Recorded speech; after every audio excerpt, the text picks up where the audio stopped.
Jesus. Amém. Glória a Deus, igreja. Cumprimento novamente a todos com a paz do Senhor Jesus. Amém. É uma alegria podermos ministrar a palavra do Senhor. Gostaria de compartilhar com os irmãos que sexta-feira o culto de oração foi uma bênção. Deus está acrescentando mais almas para clamarem neste lugar. Amém. E nós vemos que essa união do povo de Deus em clamor e em oração, ela reflete em todas as áreas da igreja. Ela reflete na vida de cada irmão e de cada irmã. E nós já temos testemunhos para contar, todos aqueles que estão participando dessas reuniões de oração. E teremos muito mais testemunhos ainda para contarmos. Porque Deus é poderoso, queridos. Deus é muito poderoso. E Ele tem manifesto o seu poder nas nossas vidas. E nós glorificamos ao Pai, porque é uma das grandes coisas que nos difere do mundo. É o poder manifesto de Deus nas nossas vidas. Amém? E pedindo ao Senhor uma palavra para ministrar ao coração da igreja, para ministrar nesta tarde para cada um, o Senhor me trouxe a palavra perdão. Amém? Bem propício para um domingo de Santa Ceia, na verdade, um tema muito propício para essa comemoração e este memorial que nós erguemos em todo o primeiro domingo aqui na Recon e em tantas outras igrejas que celebram o sacrifício e a ressurreição de Cristo Jesus. E o Senhor vem falar conosco da seguinte maneira: perdão, a escolha presente capaz de influenciar o nosso futuro. Amém? Perdão é uma escolha do coração de cada um de nós. E ele faz parte da nossa existência humana. E não somente faz parte da nossa existência, como ele também é extremamente necessário para que nós tenhamos uma vida plena em Cristo Jesus e coerente e condizente com filhos que fazem parte do reino de Deus. Porque quantos de nós professamos a nossa fé em Cristo Jesus, professamos que somos filhos de Deus, que fazemos parte do reino de Deus, mas as nossas ações muitas vezes não são coerentes com aquilo que nós pregamos, com aquilo que nós declaramos com os nossos lábios e procuramos declarar com os nossos corações. E pastora, eu ouço tanto falar nessa palavra perdão, eu tenho até um conceito sobre ela, mas o que a palavra de Deus vem nos trazer por conceito de perdão nesta tarde? O perdão, ele é a união de arrependimento com sacrifício. Eu perdoo, eu me arrependo. Mas em função deste perdão, eu não quero me sacrificar em nada. Eu quero continuar da mesma forma, eu quero continuar da mesma maneira, eu não quero sair do meu lugar, eu não quero que nada me incomode em função do meu perdão. E o perdão, queridos, ele é uma junção aonde uma parte se arrepende e a outra tem compaixão. Se não houver arrependimento, não há liberação de perdão. Se não houver o exercício da compaixão, não há a realização do perdão. Um precisa se arrepender e o outro precisa ter compaixão. Amém? Um precisa se arrepender e também precisa se sacrificar em função da liberação do perdão. E como é difícil, não é verdade? Dependendo da ofensa, dependendo do grau da ofensa em que nós sofremos, o perdão, ele se torna mais difícil. Mas ele é necessário. E por que nós devemos perdoar? Por que eu devo perdoar? A pessoa segue o rumo dela, eu sigo o meu, não é?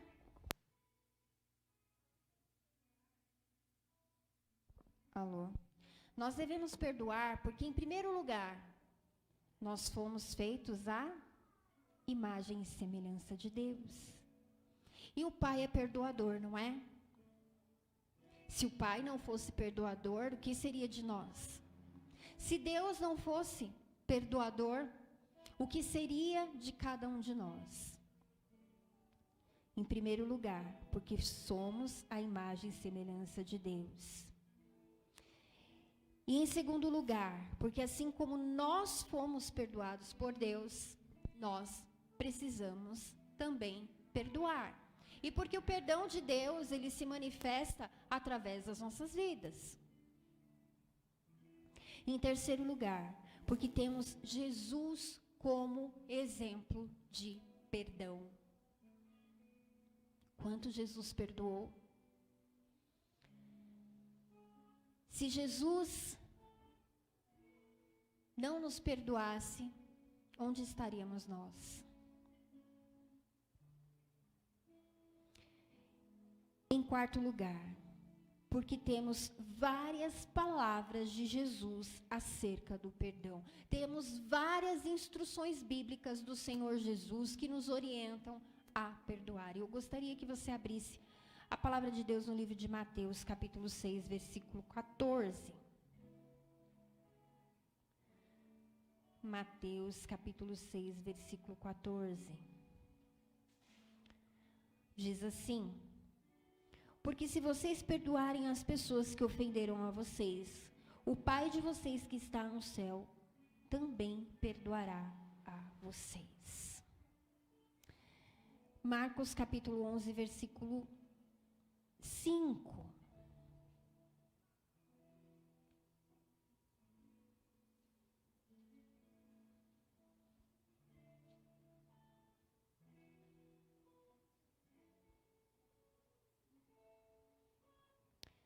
Marcos 11, 5.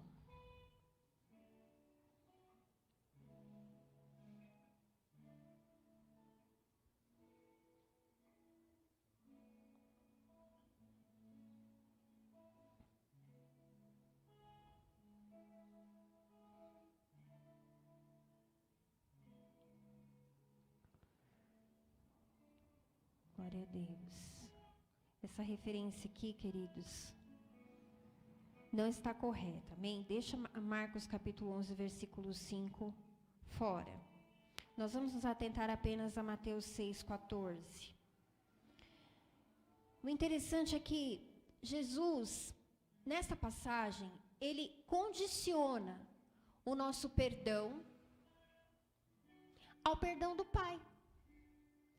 Se nós perdoarmos as pessoas, nós também vamos receber do Pai o perdão que nós tanto necessitamos. E como praticar o perdão?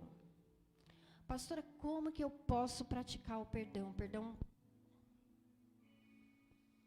para mim é algo tão difícil, é tão fácil ouvir falar, é até fácil até mesmo pregar sobre o perdão, mas na hora em que eu tento praticar ele, para mim é algo muito difícil. Nós começamos a praticar o perdão, abrindo a porta da nossa alma. É difícil abrir a porta da alma, não é? Em primeiro lugar, abrindo a porta da nossa alma. Em segundo lugar, um passo ainda mais difícil, expondo o ferimento da nossa alma. Quem gosta de se expor? Ninguém gosta de se expor, não é verdade? não gostamos de nos expor, mas nós precisamos abrir o nosso coração, queridos.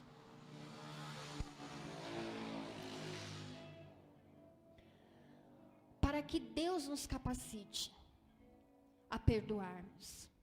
O problema é que muitas vezes nós não estamos dispostos a abrir o nosso coração para que Deus trabalhe. Nós não estamos dispostos a expor para Deus os motivos pelos quais nós precisamos liberar perdão.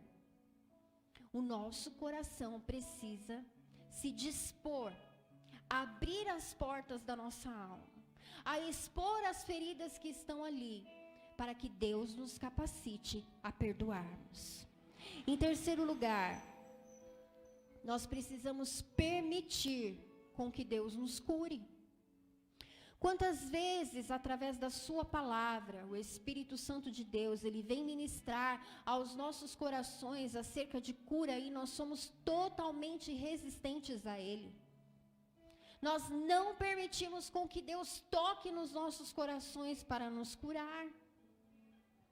Porque isso envolve renúncia, isso envolve entrega, isso envolve dor, isso envolve sacrifício. E nós não permitimos com que Deus mexa, não permitimos com que Deus trabalhe, não permitimos com que Deus age. E muitas vezes, o perdão envolve a permissão para que o ofensor se aproxime das nossas vidas. Aí é onde mora a parte mais difícil. Aí é onde mora a parte mais difícil. E talvez você esteja dizendo assim no seu coração: pastora, mas quem me ofendeu e quem eu preciso liberar o perdão, eu não tenho mais condições de conviver. Eu não tenho mais condições de permitir com que a pessoa esteja perto. Perdoar não significa necessariamente conviver com a pessoa que você foi ofendida. Perdoar significa você até mesmo passar perto desta pessoa, ou encontrar essa pessoa em algum lugar, e já não sentir mais um sentimento negativo, um sentimento que te fere, e não sentir mais uma pontada no coração, sabe? E não sentir mais uma punhalada nas costas. É você passar pela pessoa e dizer: eu estou liberta de todo sentimento de dor referente a ela. Eu estou liberta de todo sentimento negativo em relação a ela. Eu estou liberta.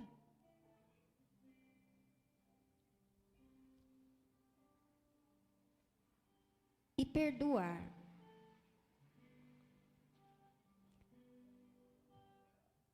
Ou a prática do perdão, ela se dá reconhecendo que o perdão é um processo, muitas vezes, desconfortável, mas necessário. Ele é necessário. Ele nos tira da nossa zona de conforto, mas ele é necessário. Talvez você esteja aí no seu lugar já fazendo uma lista mental de quantas pessoas precisam entrar no seu processo de perdão. E aí você olha, talvez você até se assuste. Gente, é muita gente. É muita gente. Mas o Senhor é aquele que nos capacita a perdoarmos uma a uma, para que Deus venha ter espaço para trabalhar nas nossas vidas, para que Deus venha ter espaço para trabalhar nos nossos corações. Sabe, muitas vezes não usufruímos das bênçãos de Deus nas nossas vidas, porque não perdoamos. Aí fazemos como Pedro, em Mateus capítulo 18, versículo 21, 22. Você pode abrir.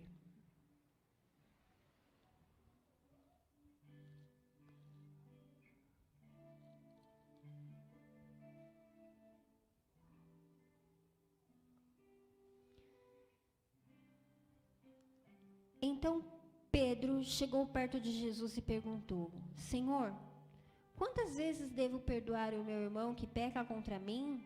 7 vezes? Não, respondeu Jesus. Você não deve perdoar 7 vezes, mas 77 vezes. Amém? Pedro, como sempre, né? O mais astuto, aquele que se aproximava de Jesus com uma maior facilidade para fazer perguntas que muitas pessoas não tinham a coragem de fazer. Pedro era o corajoso da história. E interessante que ele chega para Jesus e ele pergunta assim: mas, Senhor, quantas vezes eu devo perdoar quem peca contra mim? E ele mesmo dá uma resposta em forma de pergunta. Ele diz assim, 7 vezes, achando, creio eu, que ele estava jogando um número muito alto. Mas nós devemos ser tão perdoadores assim, Jesus. Até 7 vezes. E Jesus vem e responde a Pedro: não, Pedro, mas até 70 vezes 7. Interessante que Pedro, ele não entra em um questionamento maior acerca do perdão aqui com Jesus. Ele só pergunta a quantidade de vezes. Mas ele poderia ser específico em algumas outras questões que muitos de nós temos dúvidas acerca do perdão. Quantas vezes eu devo perdoar uma mesma pessoa? Ou quantas vezes eu devo perdoar várias pessoas? Mas ele não fez isso. E o Senhor Jesus, ele também não foi específico na sua resposta. Quantas pessoas, quantas vezes eu tenho que perdoar? Ou que nós devemos perdoar? Porque, queridos, nós precisamos perdoar a todos. De maneira ilimitada, entre outras palavras. Aqui foi um número, eu creio que representativo, que o Senhor Jesus deixou para Pedro. Porque se Pedro ainda não estivesse feliz com 70 vezes 7, com certeza o Senhor Jesus ia lançar um número ainda maior, dizendo para ele: Pedro, perdoe quantas vezes for necessário. Pedro, perdoe quantas vezes eu tocar no seu coração, quantas vezes você precisa perdoar tal pessoa, ou tais pessoas. E esse é o ensinamento que fica para os nossos corações, queridos. Nós devemos perdoar quantas vezes for necessário. 1, 2, 3, 4 pessoas, quantas estiverem na nossa lista, nós devemos nos empenhar em perdoarmos. Amém? E o resultado do perdão, o perdão é aquele que cura, ele quebra muralhas, o perdão, ele cura pessoas, ele cura a alma, ele cura a igreja, o perdão ele cura o mundo, o perdão é um remédio poderoso para todos nós. E o que nós fazemos com este remédio, muitas vezes, nós deixamos ele de lado, não é? Ou ignoramos que devemos perdoar. Ou não aceitamos que o nosso perdão em Deus está atrelado ao nosso perdão ao nosso próximo. Nós temos algumas histórias de perdão dentro da Bíblia, mas nós vamos atentar a uma em específico. A história de Esaú e Jacó. Quem aqui já ouviu falar de Esaú e Jacó? Amém. Então eu vou pedir para você abrir a palavra do Senhor no livro de Gênesis, capítulo 25, versículo 19.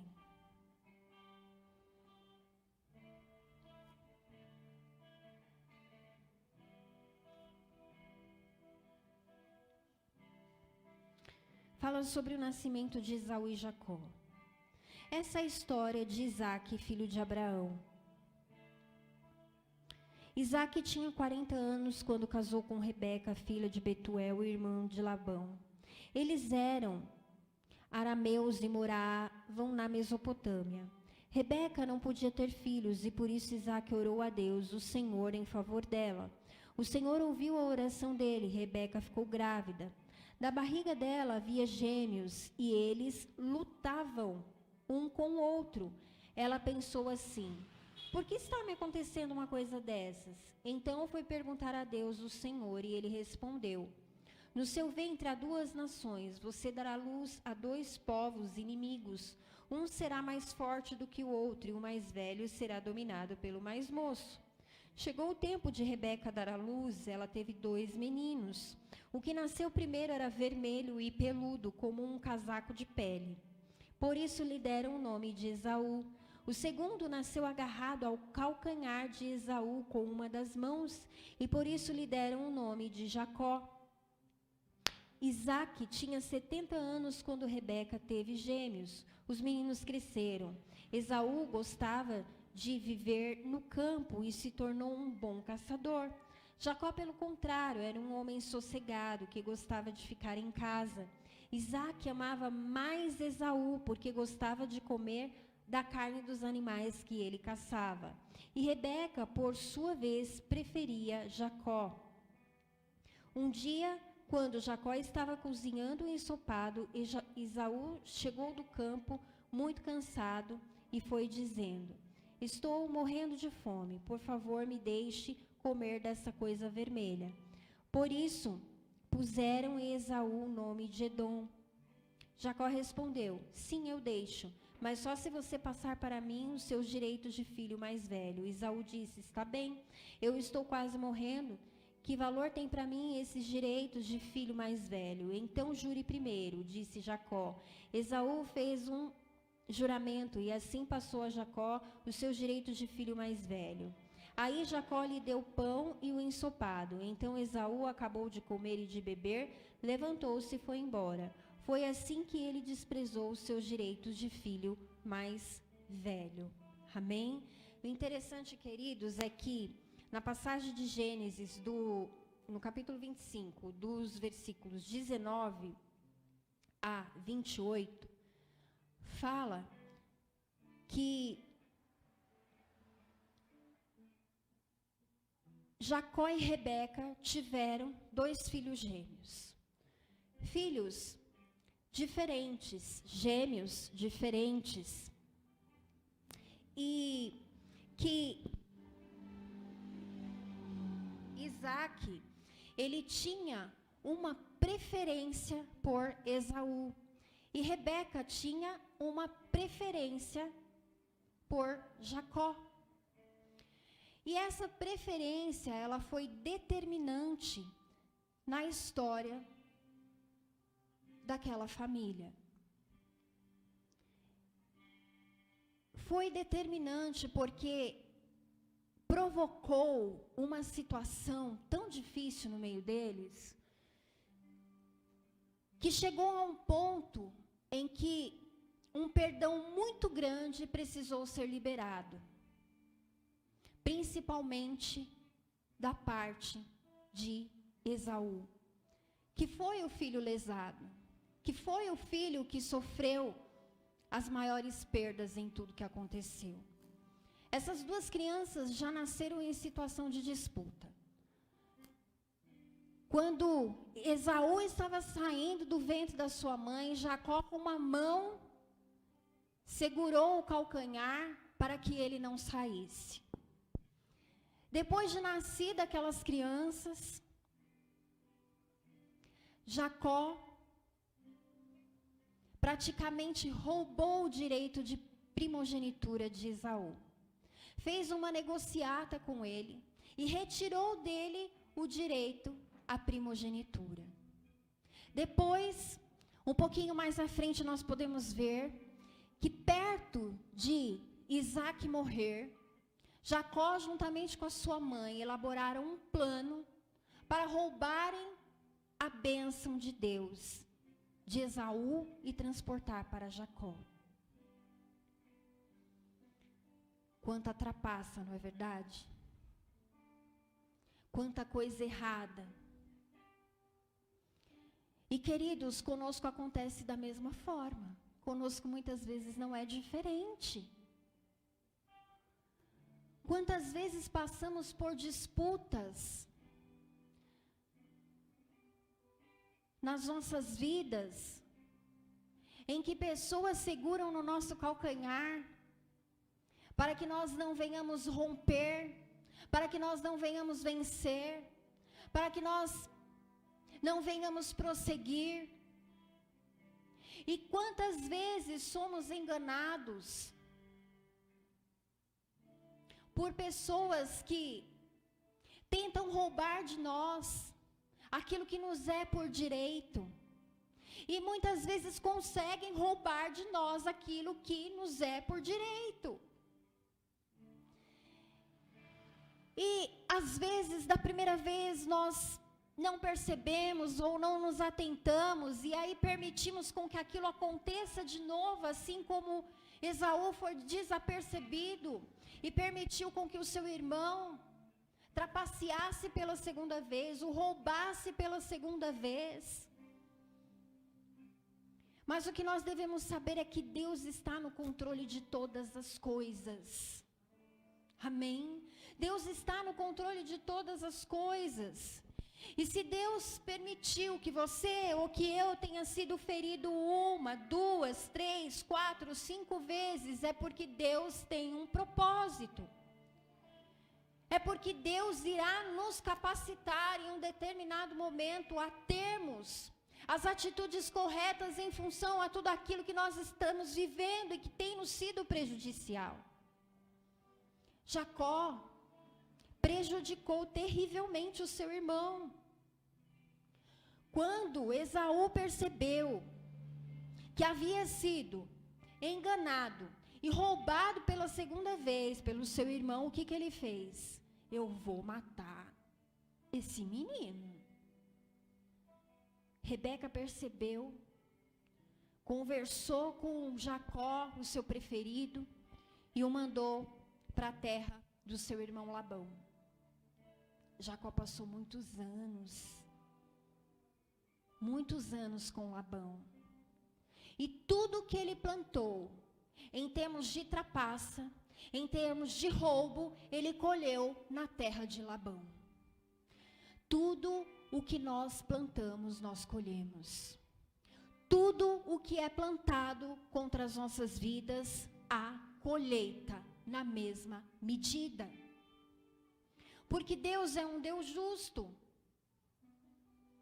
Deus tinha grandes coisas para Esaú, mas também tinha grandes coisas para Jacó. Deus tinha um plano para cada um deles. Mas a mãe de Jacó, inconformada, porque tinha o seu filho predileto, Jacó, inconformado, achando que tudo do bom e do melhor pertencia somente a ele, resolveram tramar e roubar. As nossas preferências manifestas, principalmente de maneira errada, geram consequências ruins para nós. Principalmente, queridos, quando se trata de pais e filhos. Eu sei que muitos aqui são pais, não é? Muitos aqui têm os seus filhos.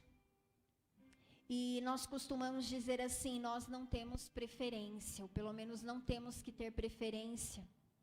por filho mais velho, filho mais novo, filho mais alto, filho mais baixo, filho mais magro, filho mais gordo, não é? Nós não temos preferência. Nós, como pais, precisamos amar os nossos filhos de maneira semelhante. Porque quando nós estabelecemos uma diferença, nós estabelecemos automaticamente uma grande divisão no seio da nossa família. Quantas famílias estão divididas porque pais dão preferências a filhos? E muitas vezes, queridos pais cristãos, que estão dentro das igrejas, recebendo a palavra de Deus, recebendo orientação da parte de Deus, sabendo quem é Deus, fazem ou criam as divisões dentro das suas próprias famílias. Isaac e Rebeca, eles eram os responsáveis, os maiores responsáveis pela divisão que existia no meio da família deles. Porque um dava preferência a um e o outro dava preferência ao outro. E não somente davam preferência, mas trabalhavam em função dessa preferência.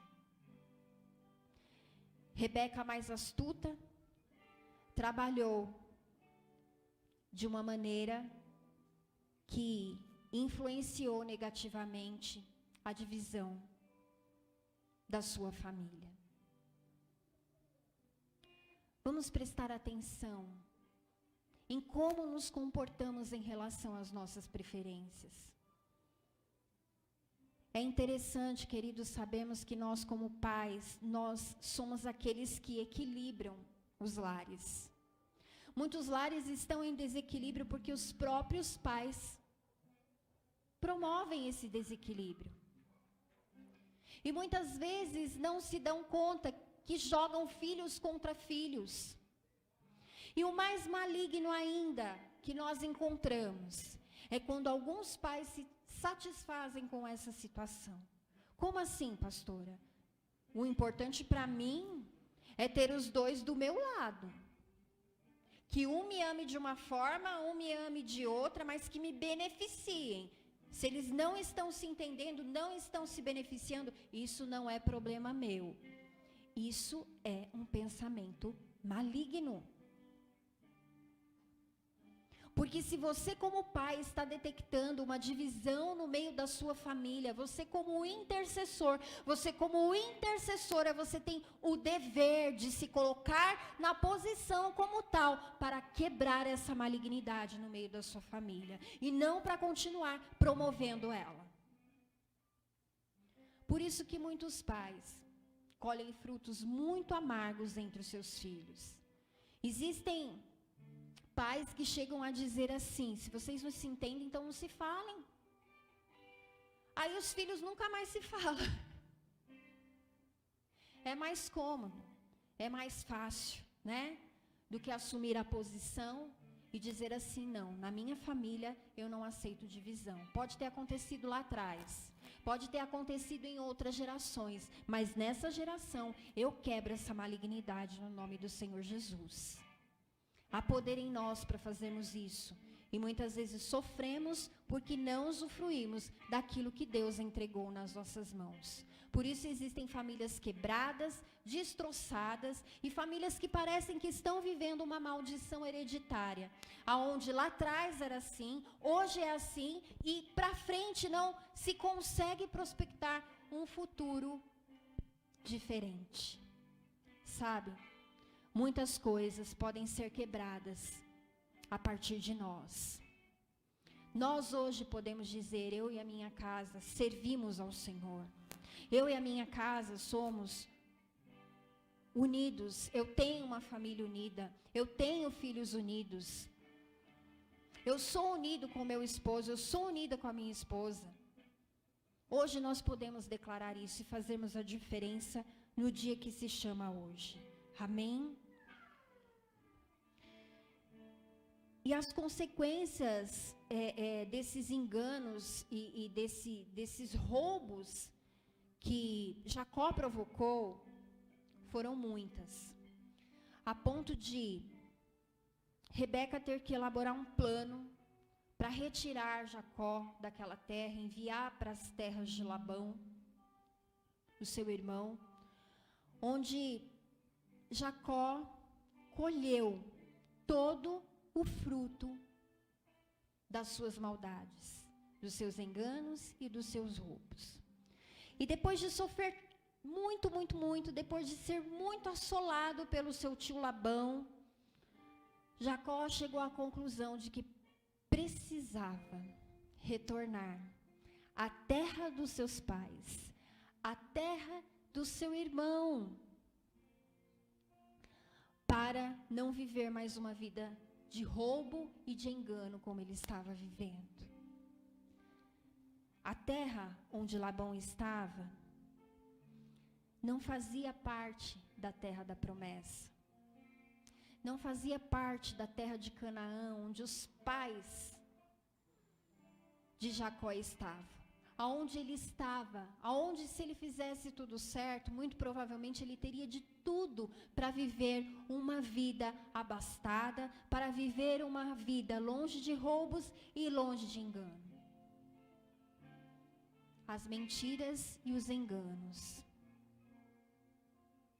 muitas vezes nos levam para longe daquilo que Deus projetou, que Deus preparou para nós de melhor. Mas Deus é um Deus misericordioso. Plantou arrependimento no coração de Jacó. E Jacó elaborou um plano para voltar novamente à sua terra. E para não ser morto pelo seu irmão. Voltou. Quando ele voltou, perto ali de Canaã, ele mandou alguns mensageiros até Esaú.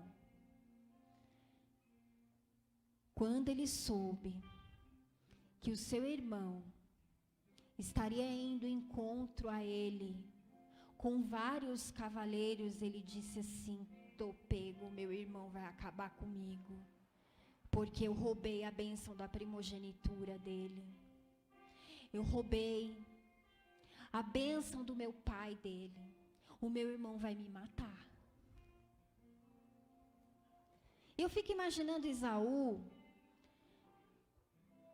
dentro da descrição bíblica, que diz como ele nasceu,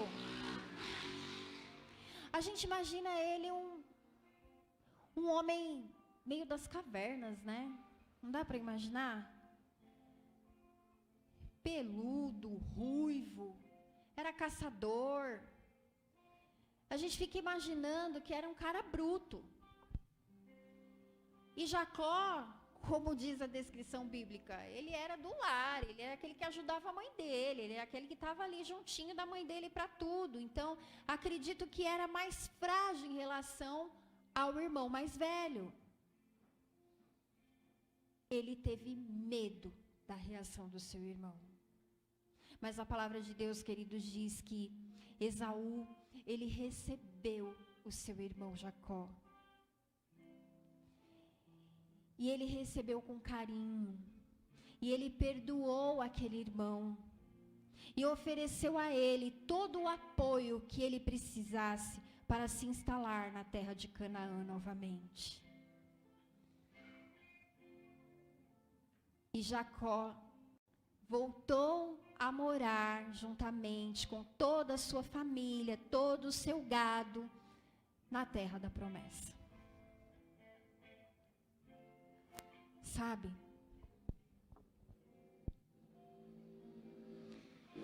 Às vezes a gente acha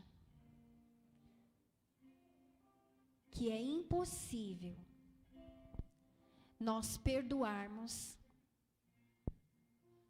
como Esaú precisou perdoar o seu irmão. E também achamos impossível de sermos perdoados como Jacó foi perdoado pelo seu irmão.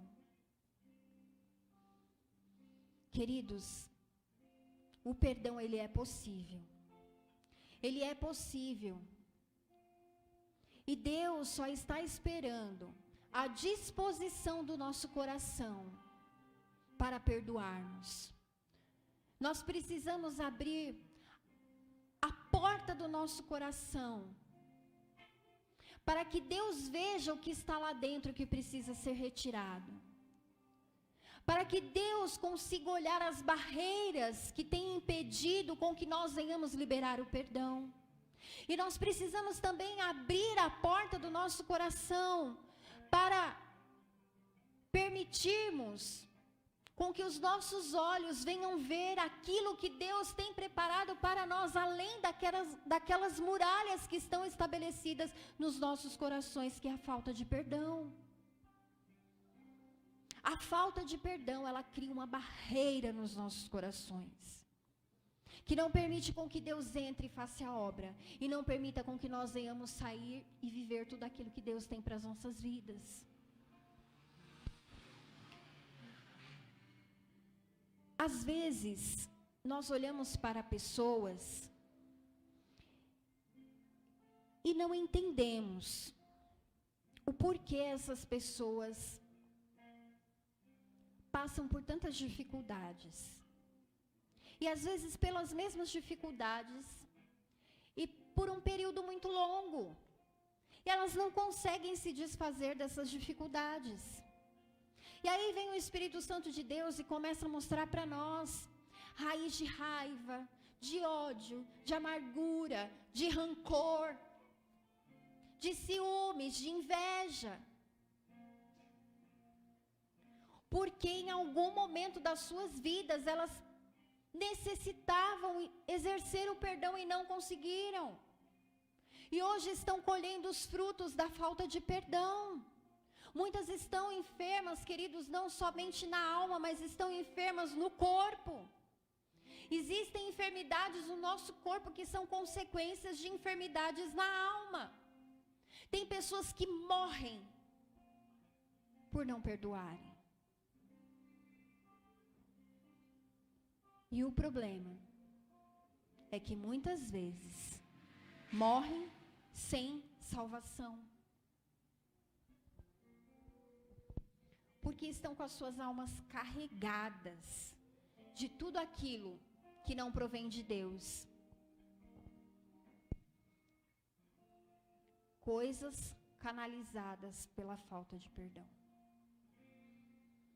Jesus nos chamou para sermos uma igreja, não somente perdoada por Ele, mas para sermos uma igreja perdoadora. Amém? O perdão já nos pertence, nós já adquirimos em Cristo Jesus. E por que não compartilhá-lo com outras pessoas? Sabe, quem nos capacita a perdoar é o Espírito Santo de Deus. Eu acho incrível que tem pessoas que têm uma história de vida tão pesada, e que hoje estão completamente libertas por Cristo Jesus, porque exerceram o perdão, independente das situações em que viveram. Enquanto tem pessoas que você, ao comparar uma história com a outra, você diz assim, mas foi algo tão pequeno em relação a tudo aquilo que outra pessoa viveu, e ela ainda não está conseguindo usufruir o bem do Senhor, porque ela não conseguiu liberar um perdão que aparentemente é mínimo em relação a tantas outras coisas que outra viveu. E aí nós perguntamos para Deus, por que isso acontece? Porque não deixou o Espírito Santo de Deus fazer o seu trabalho. Porque não abriu as portas da alma para se deixar ser curada por Deus. Vamos ficar de pé no nome do Senhor Jesus. Eu não sei quais foram as suas perdas. Eu não sei quais foram os enganos pelos quais você passou. Eu não sei quais foram os roubos pelos quais você passou até chegar aqui. Talvez você tenha sido enganado, roubado, traído tantas vezes na sua vida que você até perdeu as contas. E talvez uma única pessoa tenha provocado várias sequelas na sua vida. Ou talvez a sua lista seja enorme. Eu não sei. Mas o fato é que o Senhor Jesus está aqui, nesta noite, para arrancar todas as muralhas, para arrancar todas as barreiras que estão no teu coração, impedindo com que Deus entre e faça a sua obra, impedindo com que você tenha liberdade de sair de uma condição de aprisionamento, para enxergar tudo aquilo que Deus tem preparado lá fora para você, para enxergar tudo que Deus tem preparado para a sua vida além dessas muralhas. Eu creio que muitos aqui têm testemunhos de perdão. Eu tenho grandes testemunhos de liberação de perdão que foram primordiais na minha vida.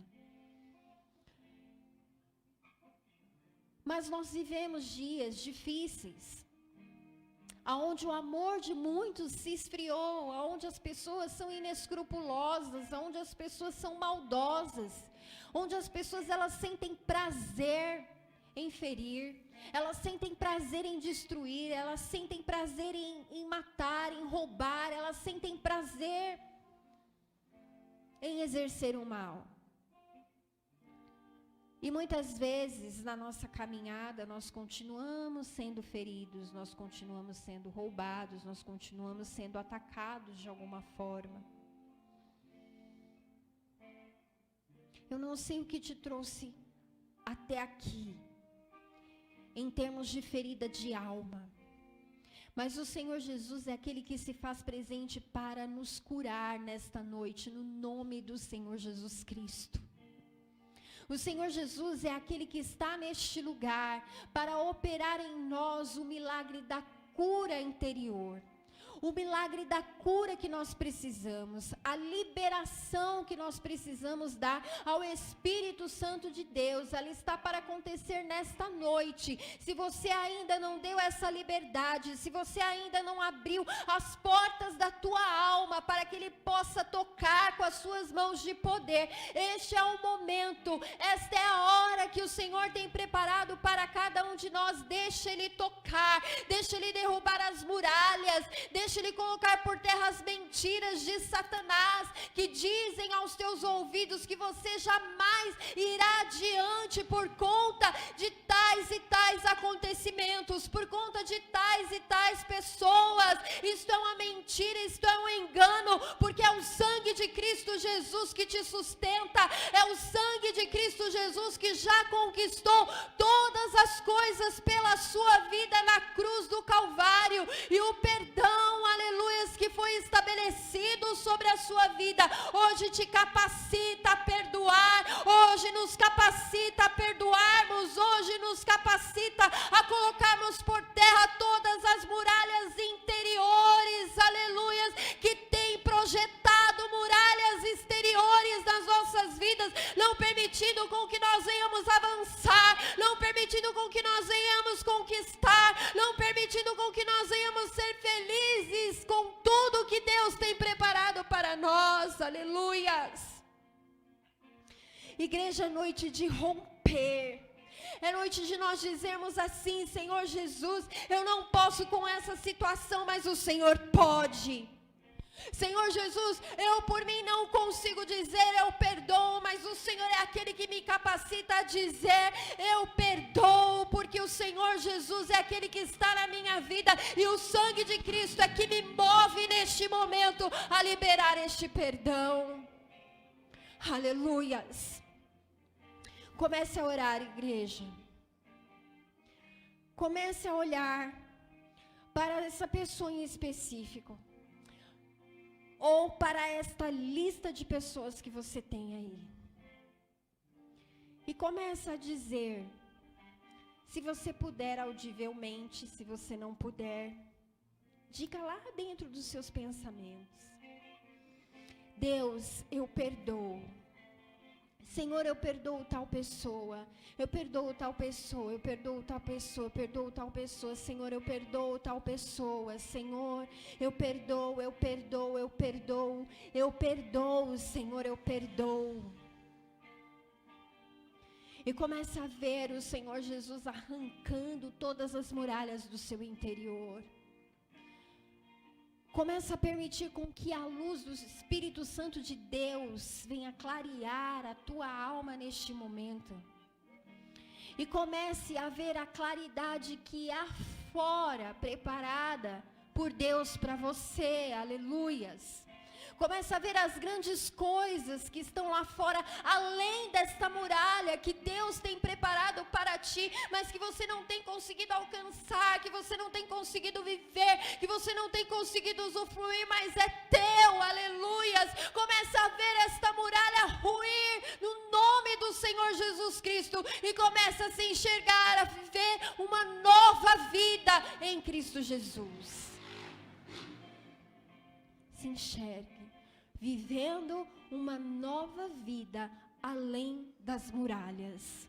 Amém? Glória a Deus. É o que Deus tem preparado para cada um de nós, queridos. O perdão já nos pertence e nós precisamos liberá-lo para todos aqueles que precisam dele. Amém? Glória a Deus. Eu agradeço a oportunidade no nome do Senhor Jesus. As palmas louvam ao Senhor. E eu passo a palavra ao nosso pastor Jean.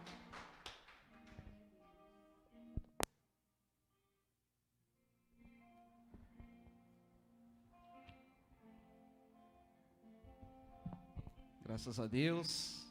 A igreja pode sentar. E nós vamos já entregar também o pão, o suco.